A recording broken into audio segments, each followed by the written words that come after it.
Hello my dear students, कैसे हैं आप लोग? मस्त होंगे, स्वस्थ होंगे।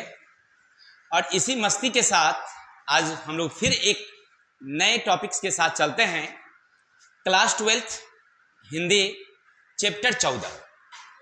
शीर्षक का नाम है करबक और लेखक थे मलिक मोहम्मद जायसी।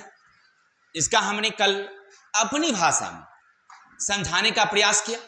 लेखक परिचय और पाठ को एक एक बातों को हमने समझाने का प्रयास किया। अगर आपने वो वीडियो नहीं देखा तो हमारी चैनल ऑलवेज न्यू 142 पर जाइए और वहां पर ढूंढिए करबक, मिल जाएंगे खुद ब खुद। चलते हैं तो आज इसके जितने भी सब्जेक्टिव क्वेश्चन आंसर है इन सारे क्वेश्चन आंसर को देखते हैं। तो ज्यादा समय नहीं लेते हुए क्वेश्चन नंबर 1 क्या है सुनना मेरे भाई। क्वेश्चन 1 कह रहा है कवि ने अपनी एक आंख की तुलना दर्पण से क्यों की। आपने अभी पढ़ा होगा पिछले दिन, यानी कल हमने पढ़ाया था इसके बारे में कि कवि अपनी एक आंख की तुलना किससे करते हैं? दर्पण से करते हैं। कहते हैं कि हमारी आंखों में जितने रूपवान लोग हैं, गुणवान लोग हैं, सब देखने के लिए आते हैं।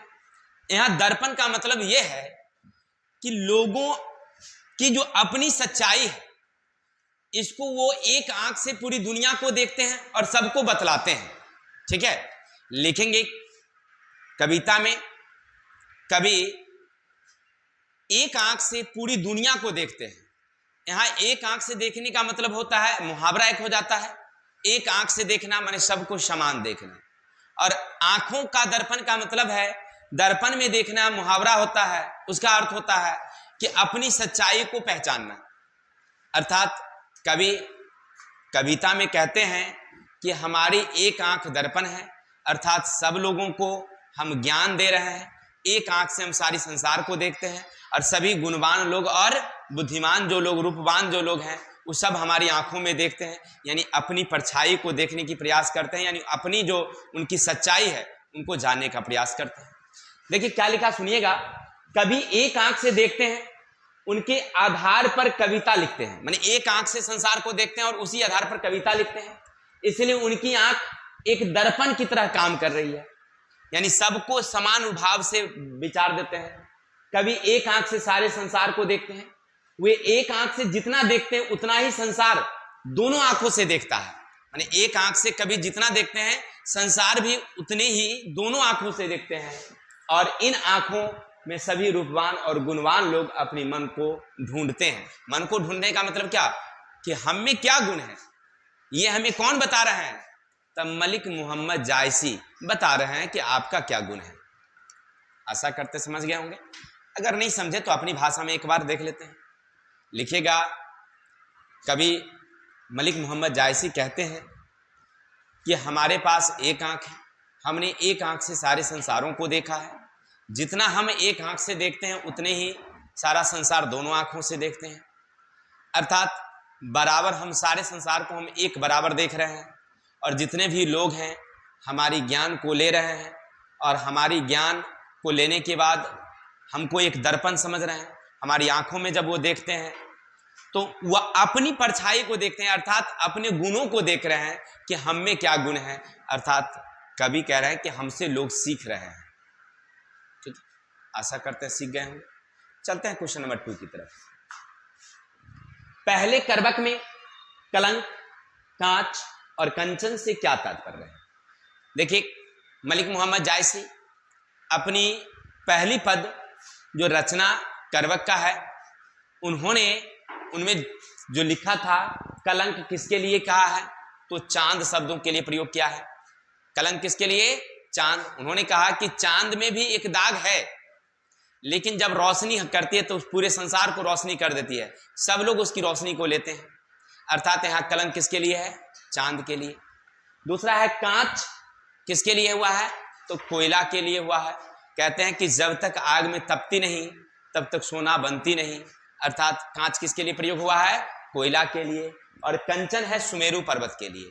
कंचन किसके लिए प्रयोग हुआ है? सुमेरु पर्वत। वे कहते हैं कि भगवान शिव की त्रिशूल गिर गई सुमेरु पर्वत पर तो वह किस में परिवर्तित हो गई थी? सोना में परिवर्तित हो गई। अर्थात लिखेंगे पाठ में करबक में कलंक चांद के लिए, कांच कोयले के लिए, और कंचन सुमेरु पर्वत के लिए प्रयोग किया गया है। आशा करते हैं आप सीख गए होंगे। चलते हैं क्वेश्चन नंबर 3 की तरफ। क्वेश्चन है 3, पहले करवक में व्यंजित जायसी के आत्मविश्वास का परिचय अपने शब्दों में दीजिए। देखिए यहां पर क्या कह रहे हैं, आत्मविश्वास शब्द बहुत अच्छा है, सुनिएगा। पहले करवक में व्यंजित जायसी के आत्मविश्वास का परिचय अपने शब्दों में दीजिए। आत्मविश्वास का मतलब होता है अपने आप पर भरोसा। मलिक मोहम्मद जायसी कहते हैं कि देखिए हम एक आंख से काने हैं और एक कान से बहरे भी हैं, लेकिन ये हमारा अपगुण नहीं है, हमारी कोई कमी नहीं है, क्योंकि एक आंख से हम जितना देखते हैं संसार 2 आंखों से ही उतनी देखती है, तो फिर कलंक किस बात की। माने उनको अपने आप पर विश्वास है, आत्मविश्वास है, और वे कहते हैं कि हम में एक आंख होते हुए भी इतनी ज्ञान है कि लोग हमारे ज्ञान को अर्जित कर रहे हैं, हमसे सीख रहे हैं। यानी हम में ये एक आंख कम हो जाना, एक कान कम हो जाना, ये कलंक नहीं है। अपने आप पे आत्मविश्वास रखे हुए हैं, कितना कमी होने के बावजूद भी हम किसी से कम नहीं है। ठीक है, फिर भी सीख लीजिए। फिर देखते हैं, कवि जायसी अपने आप पर बहुत आत्मविश्वास करते हैं।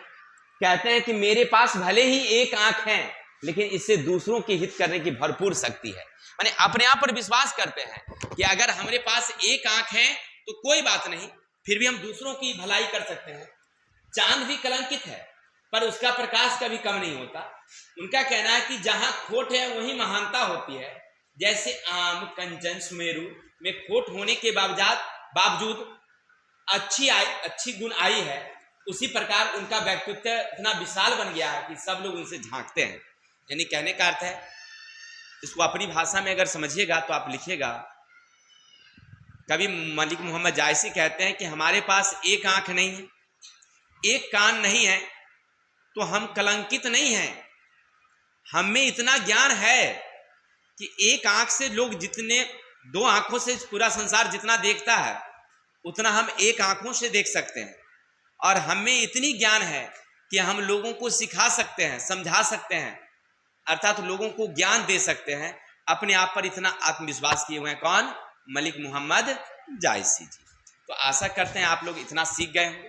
फिर भी अगर स्क्रीनशॉट लेना चाहते हैं तो आप ले सकते हैं। ठीक है, स्क्रीनशॉट ले लेंगे। चलते हैं क्वेश्चन नंबर हम लोग आगे 4 क्वेश्चन देख लेते हैं। सुनिएगा क्वेश्चन क्या कह रहा है। 4 नंबर, कवि ने किस रूप में स्वयं को याद रखे जाने की इच्छा व्यक्त की है, उनकी इस इच्छा का मर्म क्या है। कहते हैं कवि कि हमको आप कैसे याद रखिएगा, अपनी इच्छा व्यक्त किए हैं।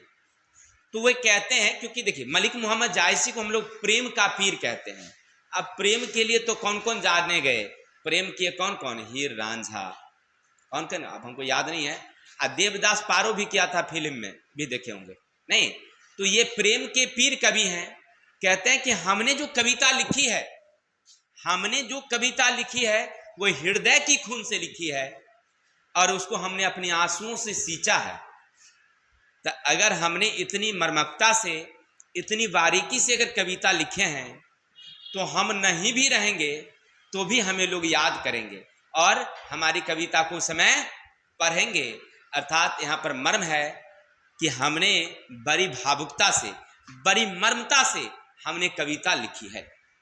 फिर सुनिएगा, करवक कविता के दूसरे पद में मलिक मोहम्मद जायसी कहते हैं कि हमने जो प्रेम के पीर कविता लिखा है वो बड़े ही बारीकी से हमने अपने हृदय की खून से लिखा है और उसे अपने आंसुओं से हमने सींचा है। अगर हम नहीं भी रहेंगे तो भी लोग मुझे याद करेंगे, क्योंकि ये कविता जो है ना वो बहुत ही सुंदर है। ये कह रहे हैं, सुनिएगा, कवि की कविता खून से रचा है, गहरे प्रेम की पीड़ा है उसमें। उनका विश्वास है कि हम नहीं भी रहें लेकिन हमारा कविता तब भी चलती रहेगी। जैसे राजा रत्न सेन, रानी पद्मावती, और उदाहरण देते हैं। कहते हैं ये लोग नहीं थे, पहले थे, उनकी आज कोई गुण मतलब शब्द गुंजित नहीं होती है, लेकिन क्या उनका गुणगान नहीं होता है? उनका गुणगान होता है। लोग राजा रत्न सेन को आज भी याद करते हैं, रानी पद्मावती को लोग आज भी याद करते हैं, तो उसी तरह से हमारी कविता को भी लोग याद करेंगे। ठीक है, यानी कि उनका कहने का अर्थ है कि हम रहें या ना रहें, हमारी कविता चलती रहेगी। क्लियर? आशा करते हैं आप लोग सीख गए होंगे। चलते हैं क्वेश्चन नंबर 5 की तरफ। भाव स्पष्ट करिए। भाव का मतलब होता है अर्थ बताना। जा लही अबही डाभ न होई, तौ लही सुगंध बसाई न सोई। देखिए कितना बढ़िया लिखे हैं, और हम लोग तो पहले भी पढ़ चुके हैं कि अगर भाव स्पष्ट करना हो, व्याख्या करनी हो, पल्लवन करना हो, तो हम लोग क्या लिखते हैं? सबसे पहले लिखते हैं कि इस किस कविता से लिया गया है और इसके कवि कौन है। तो लिखेंगे कैसे मेरे भाई? लिखेगा उपयुक्त पंक्ति, मलिक मोहम्मद जायसी रचित। मलिक मोहम्मद जायसी रचित कौन सा? कर्रबक कविता शीर्षक से लिया गया है। इस पंक्ति द्वारा कहना चाहते हैं कि जब तक आम में डाभ नहीं होता, यानी आम में, आम के ऊपर जो है ना उसके रस का दाग नहीं लग जाता, तब तक वो मीठा रसदार, सही से बैठिए, मीठा रसदार नहीं होता है। ठीक उसी तरह तौ लही सुगंध बसाई न सोई, उसी तरह से कहते हैं कि वह दाग होने के बाद सुगंधित होता है। ठीक उसी तरह से हमारा एक आंख नहीं है, एक कान नहीं है, तो तब भी हम क्या हैं? सुगंधित हैं, अर्थात हम गुणवान हैं। ठीक है, आम में दाग लगने के बाद वह सुगंधित है, ठीक उसी तरह से हम में भी कलंक है तो भी हम क्या हैं? गुणवान हैं। ऐसा कह रहे हैं कवि मलिक मोहम्मद जायसी। एक नज़र और लिखेंगे उपयुक्त पंक्ति, मलिक मोहम्मद जायसी रचित कर्रबक कविता शीर्षक से लिया गया। इसमें तो कहना चाहते हैं कि जैसे डाब, आम में जब डाब होती है, यानी कि आम के रसों की दाग उसके फल के ऊपर, आवरण छिलके पर लग जाती है, तब जाकर के वह सुगंधित और मीठा होता है। दाग लगने के बाद वो मीठा है। ठीक उसी तरह से हम में एक आंख नहीं है, एक कान नहीं है, तो भी हम क्या हैं? गुणवान हैं, सुगंधित हैं। ठीक है, आशा करते हैं सीख गए होंगे। चलते हैं क्वेश्चन नंबर 6 की तरफ। क्या कहते हैं सुनिएगा मेरे भाई। क्वेश्चन सब बड़ा मजेदार सब लिखे हैं, ध्यान से सुनिएगा, परीक्षा के लिए बड़ा इंपोर्टेंट।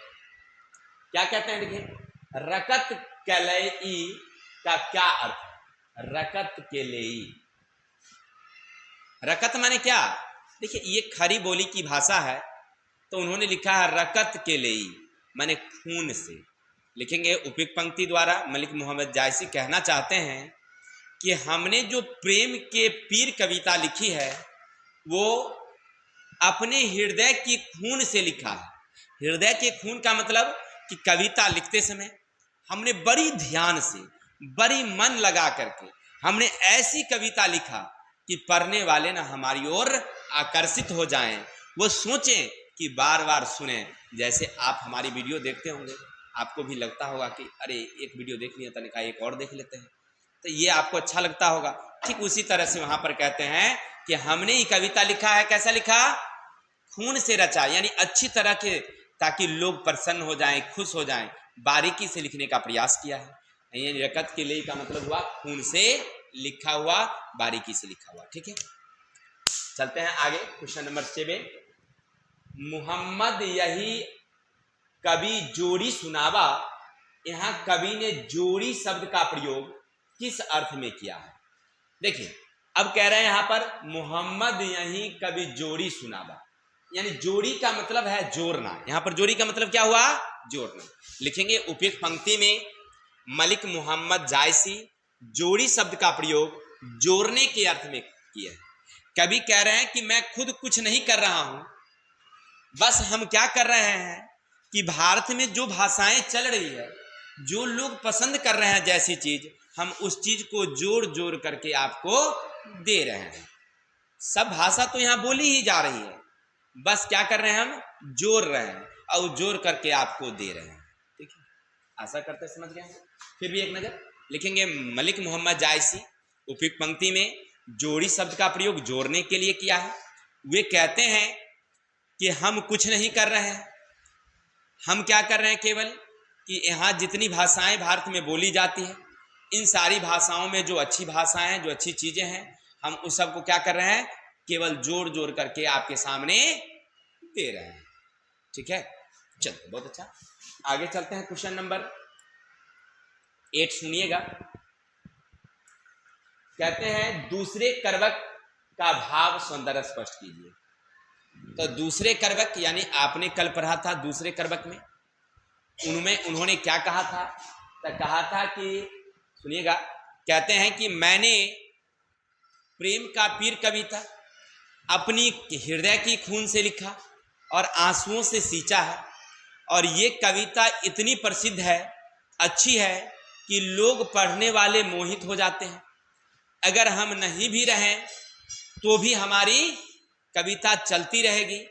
और इसके उपमा में उन्होंने लिखा कि कहाँ गए वो राजा रत्नसेन जो अपनी दानवीरता के लिए जाने जाते थे, कहाँ गए रूपवती रानी पद्मावती जो अपनी सुंदरता के लिए जानी जाती थी, कहाँ गए मोहम्मद, कौन मोहम्मद, क्या नाम था उनका, भूल गए नाम, अलाउद्दीन खिलजी, अलाउद्दीन खिलजी जिन्होंने पूरे भारत पर शासन किया।